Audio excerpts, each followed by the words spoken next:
Người đi biết đâu rằng giữa lạnh lùng mình ai trong sương đêm, tìm hai cánh hoa mềm ép vào lòng mà nghe yêu thương thêm.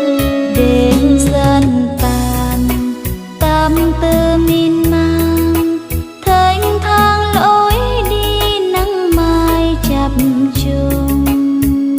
Một lòng tin mai đây chiến thắng, tìm vào đôi lòng giữa phút tương phùng.